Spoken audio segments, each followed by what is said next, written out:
नमस्कार दोस्तों। ये हमारा जो है भारतीय संविधान का जो है 395 आर्टिकल 22 भाग हैं और 12 अनुसूचियां हैं। उसका जो है यह आर्टिकल 1 यानी आपके जैसे हमारे जो है संविधान के भाग 1 में 4 अनुच्छेद हैं। हमने कल जो है पहला देखा था, आज दूसरा देखते हैं। किताब में दिया है, बहुत ही आसान तरीके से इसमें दिया हुआ है कि इसमें दिया है नए राज्यों का प्रवेश या स्थापना। हम थोड़ा इसको जो है हल्का सा विस्तार में देखते हैं कि कैसे कहाँ जो है यह काम करता है, क्योंकि यह जो खाली पढ़ने के लिए नहीं, यह जो है भारत को चलाने में भी काफ़ी हद तक ये सारे अनुच्छेद काम करते हैं। तो इसलिए हमको जो है पढ़ने के साथ साथ समझना बहुत ज़रूरी है।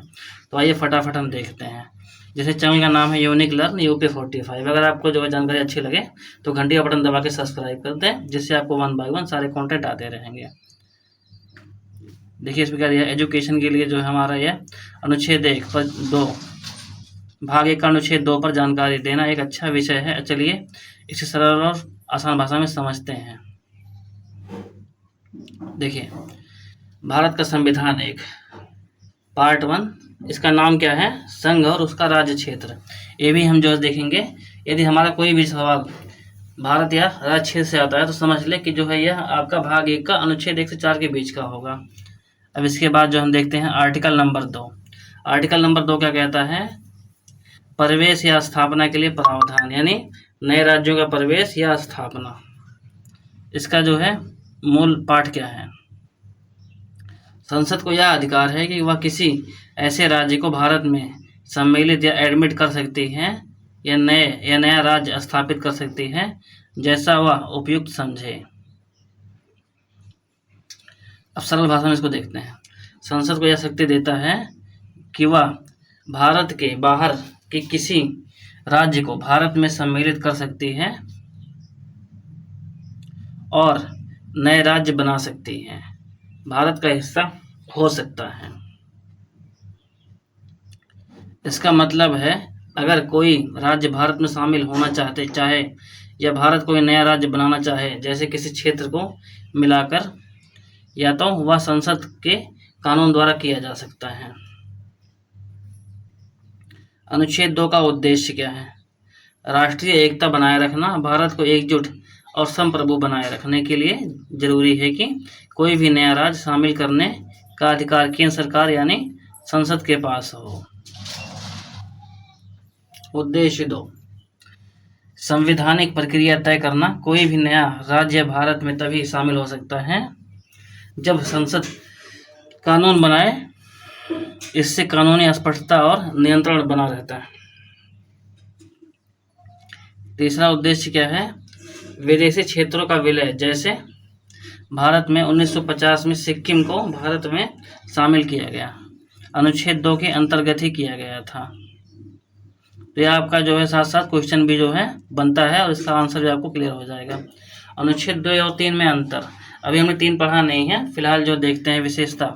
अनुच्छेद 2 क्या करता है, भारत में नए राज्य को जोड़ना या नया राज्य बनाना, भारत के मौजूदा राज्यों को सीमाएं बदलना, नाम बदलना, विभाजन या विलय करना।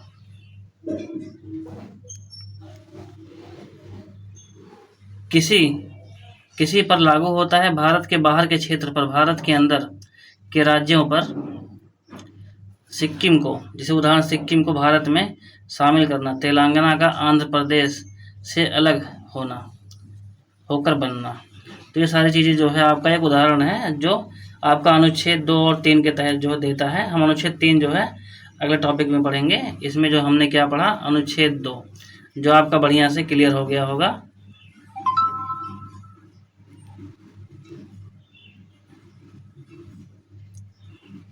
ये हमारा यहाँ से था,